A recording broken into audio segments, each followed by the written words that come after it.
Okay, so I love this verse. I love the Lord, for he heard my voice, and he heard me cry, my cry for mercy. Because he turned his ear to me, I will call on him as long as I live.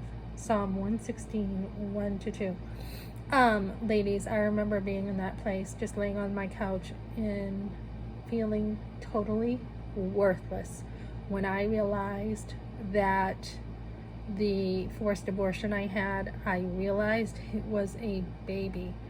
So my baby had kicked my firstborn son, and I'm like, wait a minute, why is he kicking? I don't look pregnant, and I didn't have any child development under my belt, so to say, even though I graduated early from high school. It's not something they really put a lot of emphasis in school. You know, it's just get a condom and they're 100% and you're good to go. So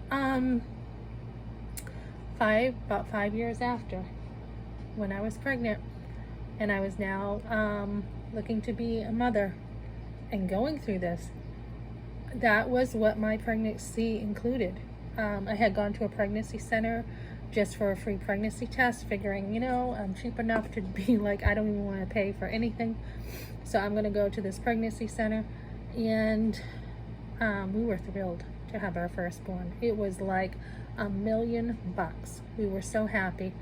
And then because we were trying to, be pregnant and we couldn't.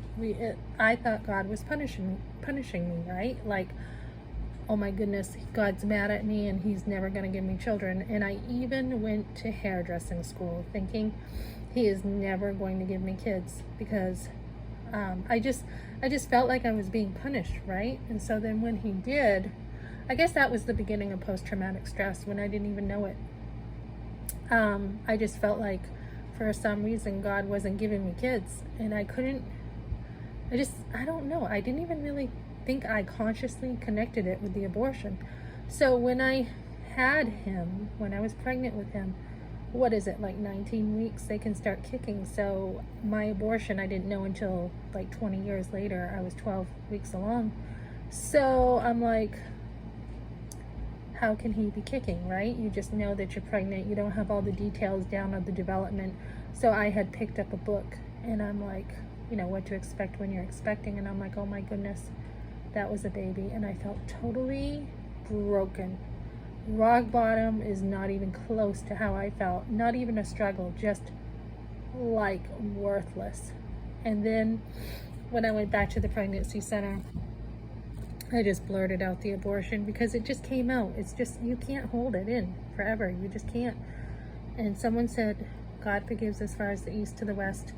And when I was alone with God, he saw me and he saw my brokenness and he picked me up when I was broken. He picked me up and he carried me.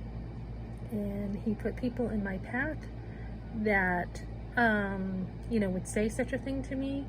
And then when I was struggling with him and just wanting to kill myself, he saw me and he just gave me the strength to realize that if God can forgive me, then I can forgive myself for whatever part I played in it.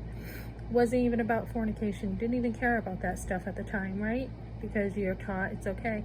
So I love the Lord and he heard my voice. And when I look back at my teen years, like, holy cow, Melissa, what were you thinking? I didn't know. I mean, I had my first boyfriend and then I went right to a second boyfriend.